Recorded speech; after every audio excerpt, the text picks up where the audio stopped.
You've discovered your human design. You're so excited to have finally found a tool that will help you understand your life and your own personal experience from a different perspective. But there's certain things in your chart that don't really resonate, you don't really get, you don't feel you identify with, and is leaving you confused. This is something that I experience so often in my sessions with my clients. And in this video, I'm going to break down why you might feel disconnected from your energetic authenticity, what it actually means, how it will show up in your chart, and what are some common myths and misconceptions that might attribute to your misunderstanding of what it means to live in alignment. And I'm going to give you tools by the end of this video on how you can align, understand, and decipher your human design chart so that you can utilize the energetic system to uplevel your life, find alignment, and understand this incredible individualized information to help you find your purpose and your unique path to live an extraordinary life. Let's dig deep. Welcome to the Human Design Portal, your safe space to decondition so that you can attract the right people, opportunities, and chances into your life. If you're new here, my name is Maika Gabriela and I'm a human design reader, a deconditioning expert, and the founder of the Soft Power membership. You can now enroll into your online temple, Virtual Palace, where we will help you understand and not only intellectualize your human design, but actually embody your energetic truth through affirmations, meditations, EFT, and deep cellular activation. Join now in the description box below. Before I break down all of the reasons and misconceptions that you might have around understanding your human design and what's blocking you to really integrating this information, I really want to make a disclaimer because human design is just one aspect. It is the energetic aspect that is helping us understand why we have resistance in our life and how we can find flow. But it is not all that you're made of. We really have to understand that not all tools will serve everybody, and that if you don't resonate with the human design information, that is completely fine. For me, it was life-changing. For the thousands of people I've supported, it was also transformational. But I really want you to understand, nobody's forcing you to having to subscribe to this system. If you feel it's putting you in a box, if it's hard to understand and you haven't grasped it yet, then let it go. Maybe it will show up in your life further along and it's not for you right now. Or maybe it is really just a point of infliction that will have the capacity to rip you open, connect to your true authentic soul, and connect you to get you onto the path of your purpose, which gets me super excited. So I want you to really understand that we are so much more than our human design. We are made out of, epigenetics, neuroscience, psychology. There's so many deep layers, and human design can go really, really deep. But obviously, a 20-minute YouTube video won't cover in depth all of the things that exist in human design. And you're welcome to join my human design certification. You're welcome to get yourself a source code, get a reading, whatever it is that you feel you need to have a more assistant guidance. But in this video, I'm going to help you understand what is standing in your way, what might be the issue, but always being mindful that human design will not cure you of all. Human design won't be the answer to all of your questions. I have so many clients that come to me and they're like, what's my job description? I'm like, I don't know. I really don't know. You are so much more than your job. So if you're looking for a way to avoid your personal growth and your own responsibility by trying to latch on to a system that will cure you, that will support you, this information, I feel, to me in my personal experience, has been groundbreaking. From all of the 1,000 things that I've tried and all of the 1,000 things that I've went into a rabbit hole, human design was a thing that actually broke me open and allowed my life to have an incredible 360-degree reformation. But we need to be aware that we can never hold on to these tools as crutches. They will never help us avoid the inevitable personal growth that we will have to go through to connect to our soul's true purpose. So human design is not a crutch. Human design is not something that will help you avoid responsibility, but it is a tool that will allow you to love yourself for who you are. It is a tool that hopefully will help you see the beauty of your whole authentic self. And for that, I'm incredibly grateful and I can't wait to share the following information with you. Let's get into it. This might sound a bit harsh, but if you don't feel aligned with your energy type, it's a major red flag. Like, your energy type is such a core essence of who you are. The moment you hear it, you should be like, oh, that's why nothing in my life has worked until now. But if you don't resonate with your energy type, there's a bunch of reasons this could be. First, you're having your information from the wrong source. Obviously not me, because the comments will attest that I am able to describe things in a very tangible way. And if you need to understand your energy type deeper because you don't resonate with it fully, I have a bunch of really incredible, beautiful, value-packed videos on this YouTube where you can go to like human design basics and figure it all out. So if you don't resonate with your energy type, it could be because the information that you've gotten is too, bits and pieces. You've searched stuff on internet, maybe you've gone to ChatGPT. It is leaving you more confused than actually helping you understand. And that's okay. Like, you are in the process of getting the human design system into your brain. You're in the process of getting familiar with this new tool that you feel called towards. So if you don't fully align or resonate, it could just be that the sources that you have aren't clear, aren't descriptive, and aren't really getting to the core of what it actually means. And that is why you might not resonate. Another reason why you might not resonate with your energy type is because you're very disconnected from your energetic truth. And that is also totally okay. Like, I just said red flag as a joke. I don't want you to take this negatively at all. I want you to be very kind and loving to anything and everything that you feel that right now is hindering you from becoming the person you want to be. Because every single aspect of yourself that you might feel shameful about, that you might judge about yourself, has served you at a point in your life to keep you safe and keep you continuing to have a sense of belonging and love in your life. So never feel shame for any part of your learning journey. And so the red flag was just a joke. But it is such an important aspect of who you are. And that's why when we're disconnected, it means that there is a core aspect of our whole authentic self that is really far removed from who we truly are. It just means that the trauma is bigger if you can't seem to connect to your energy type. In between recording this video, I was checking my Instagram and I saw a comment from somebody saying, when 5 years ago I got into the human design system, and I read that I was supposed to find joy in my work, it seemed impossible. And now I started to understand and apply what that means for my life. And so there is a journey of understanding, there is a journey of processing. And the most important thing, there is a process of embodiment, because yes, we can intellectualize the human design system, we can understand it from our mind, but it is very different and it is much more challenging to actually embody our energetic truth, which is the key component that will help us and drive us to actually see results. And so another reason why you might not identify with your energy type is because exactly that. You are so disconnected from who you're meant to be. The societal pressure and conditioning has been so big that for you to understand the beauty and the nature of removing yourself from the dogma of society feels so dangerous, so far off the consciousness that you have right now that you can't really wrap your head around it. Like, a very common issue a lot of people struggle with is waiting for the invitation as a projector. Like, and I attest to that, even for me. Like, for me, it made sense because I felt the bitterness and I felt the way that I was initiating in all of my failed businesses before definitely didn't work and just left me bitter and burned out. So I knew that it was true. But then to grasp the understanding that when we do less, we make more, it's just wild. It's like beyond the conceptualization of our society that is so hustle-based and so, you work X amount of hours, I pay you X amount of hours. So understanding that when you wait for the invitation, you quote unquote do nothing is when you become most abundant. It's like, what? Wait, scratch. Like, it's the computer, the inner workings of our mind are like a computer is not computing. Like, this doesn't make any sense. Like, how is that even possible?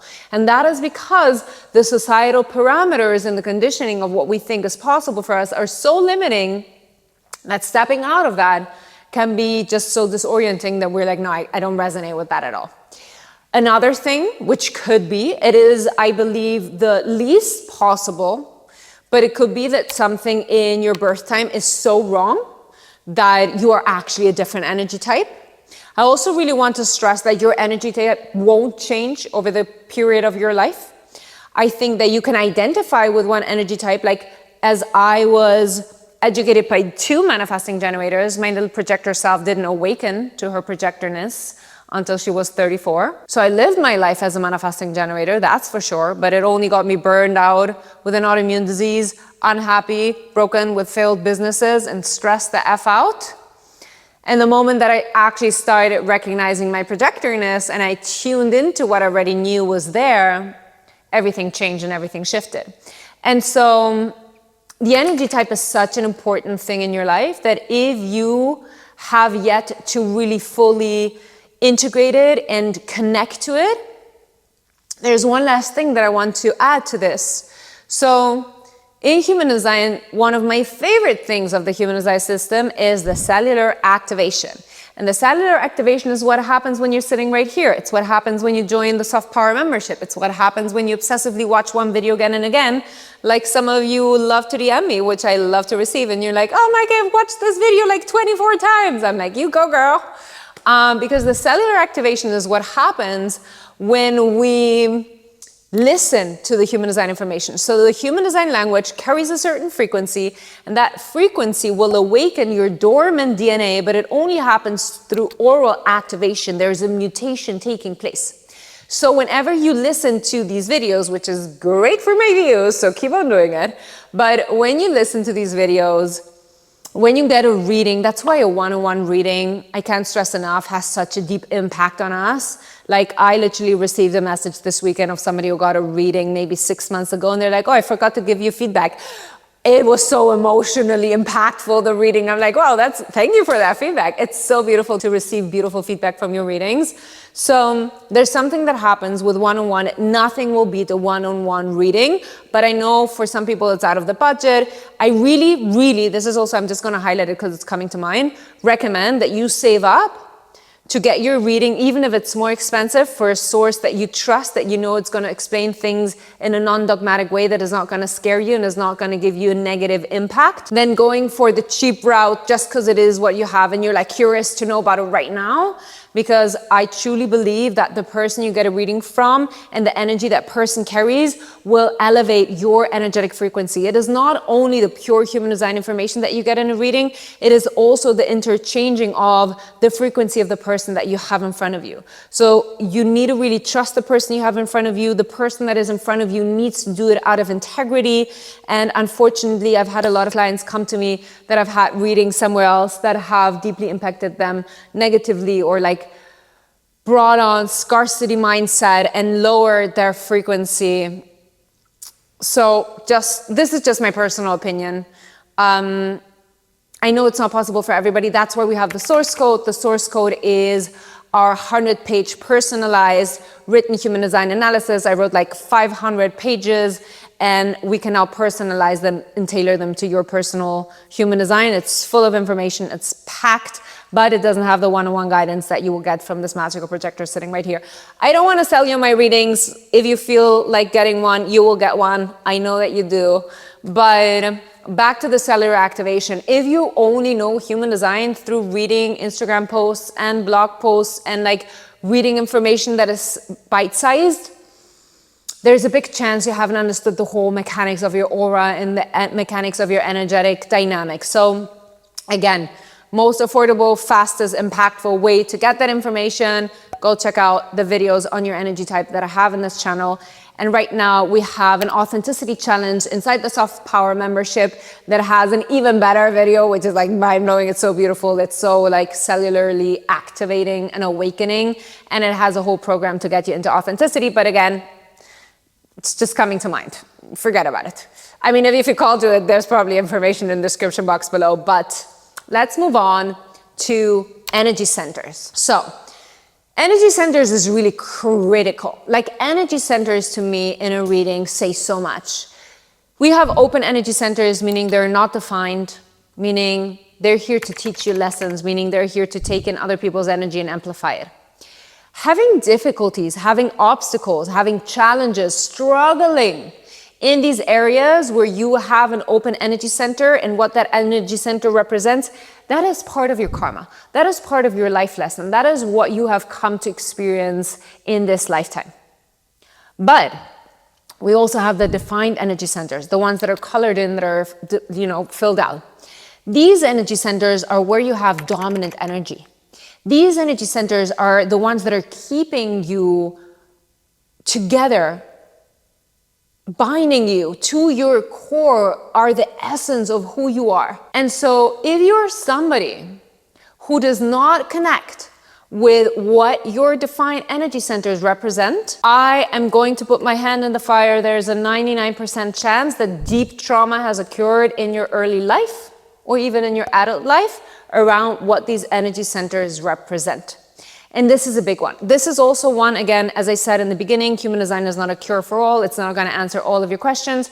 When I have somebody in my session who does not resonate or express deep uncertainty around a defined energy center, I will refer them to a therapist of my trust or of their trust to talk and discuss and work on that specific theme that is connected to the energy centers, because it is out of my scope, where I feel confident that I can guide somebody in dealing with that specific aspect. These traumas around the defined energy centers are intense traumas. They're sexual abuse trauma. Most of the time, they have some kind of abuse story that happened at a very delicate age of development for that person. And so I want to be very mindful of that and very caring for that and very empathetic for that.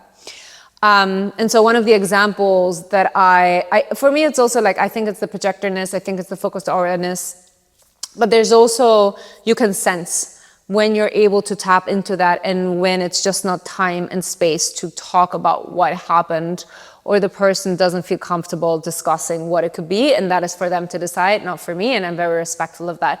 But I remember very clearly having a manifesting generator. Manifesting generators are the way that you can see a manifesting generator without reading the information is that every manifesting generator will have a defined sacral center and a defined throat. Why? Because they're a hybrid between a manifestor and a generator, and that's what happens when we put them together. Like, these are the core aspects of definition that make up a manifesting generator. And I remember very clearly talking to a manifesting generator that had a very introverted voice, a very pressed tone of voice, and did not have a lot of security or clarity, or there was something in the voice that I could feel was off in the way of expressing, in the way of talking. It was a very scared voice. It was like a infalling kind of tone of voice. And it was really interesting because as I was discussing all of this person's energy centers, we got to the voice, and I non-judgmentally just expressed how this voice should sound authentically. And then this client told me, like, yeah, I have a lot of issues expressing myself. And it was very clear that there was more that she wanted to share, but maybe she didn't feel safe enough, or it wasn't the place for her to share, or it wasn't like appropriate for her to share. But it was very clear that there had been some trauma that had affected her voice and her capacity to express herself. And I remember also very clearly, I had two manifesting generators back to back. Both had, again, defined throat, and both of them had defined throat because they had channels going from the spleen and the solar plexus to their throat. So what that means, when we have a channel that connects to an energy center, we're meant to use one energy and put it into the next. Meaning if you have a solar plexus defined with a channel to your throat, you're meant to express your emotions with the world. But oftentimes, especially if we're male, there is more of a shadow shame around expressing our emotions. So I could see within that pattern, back to back, these manifesting generators, both having issues with their voice. For one of them, the voice had completely disappeared, but it was really interesting to just watch how the pressure of those motor centers that want to be expressed through the voice, through shame, through guilt, through not being able to show up authentically and express our needs, there's two ways that the throat can work. It can either move out of balance and like be all over the place, way too loud, doesn't understand space and context to voice and express their needs, or be very loud and very eye-catching, like ear-catching. Or it can implode, which is what usually happens. Like it implodes, there's tension and the voice can't really be expressed. There is no relaxation, there is no openness, there is no stream of energy, which is what the body needs to release the emotional wave, or to release the information that's coming from the spleen. So it's just interesting to see how we can start looking at the psychology of the human that we have in front of us through the defined energy centers. And when something is not expressed, it is very clearly teaching us an experience that that person has had where it hasn't felt safe to express their energetic authenticity. And when somebody is not safe to express their energetic authenticity, they start relying on their mind. And when we see people relying on their mind, they start moving away from their inner guidance. So it is a very natural kind of thing that happens often. But most of the times, unless a person has been through deep, intense childhood, usually childhood trauma, you will identify with your defined energy centers very clearly. Those will be the pieces in your life you feel sure about, you'll have confidence about, you'll, just know yourself in those aspects and will be able to rely on yourself for those aspects. And then we have the open energy centers for whom they are natural, they're part of your path to feel obstacles, and that is what they're meant to show you. They're here to teach you lessons so you can become really wise. And the last thing that I want to touch upon when we are not identifying with our human design chart is also another possibility, understanding our design and our personality human design chart. So our personality human design chart, it's going to be aspects of ourselves that are core to us. They are highlighted in a certain color in our human design chart that is connected to the right tablet, like the right column that is next to our body graph. And so when we see that color highlighted within our chart, those are aspects that we are sure of. Those are aspects we know. Those are aspects that have come into this lifetime for us to help us achieve our purpose. But when we look at our design side, these are things that we have inherited from generations before us. These are things that come from our lineage. These are things that aren't overt. They're actually, it's kind of like they're gifts and talents of ours that are underneath a tunnel that we don't always fully see, and we see more through the reflection and the feedback of people in our life than through our own experience. So when we get a reading, when we read about them, it might take us a little while longer to integrate, to find that gift, to see it come to life in our life. So that is the last bit that I think could be interesting in understanding why we're not fully embracing and connecting and identifying with our human design chart. So in conclusion, it is very seldom that we don't actually resonate with our energetic authenticity. But it is more often so that we are so conditioned, or we are so in misalignment of the truth that is sitting within us. We have been so trained and educated in going against what our intuition and our inner compass is here to tell us, that we feel super disconnected from who we truly are. Or we're so scared about what it would mean for us to break out of the mold of this conditioning and move into the alignment of our hearts and souls' true desires, that it is holding us back to be able to identify how we're actually, what our energy type says to us. I've done thousands of readings, and I can count on a handful when people have not resonated with certain things in their chart, and it was more about understanding the aspect from different angles and making it personally relatable to the person having the reading or knowing about their information than it has about them not actually resonating with what has been said. So even with the highest skeptics that don't believe in human design or anything esoteric, if you strip away the human design language and you just tell them the cold hard truth of their design, I have never sat in front of a person and done a human design reading and that person not deeply resonating and feeling deeply seen through the human design information. If you like this video, please subscribe. It means the world to me. It keeps me motivated to continue to see this channel grow. If you have any questions, if you have any specific ways that you don't identify with your chart, let me know and I will answer in the comments below. And as always, please share this with the people that you care about. It just means the world to me that the effort that we put into curating these beautiful videos is recognized. And so remember, I don't care what anybody says, I love you.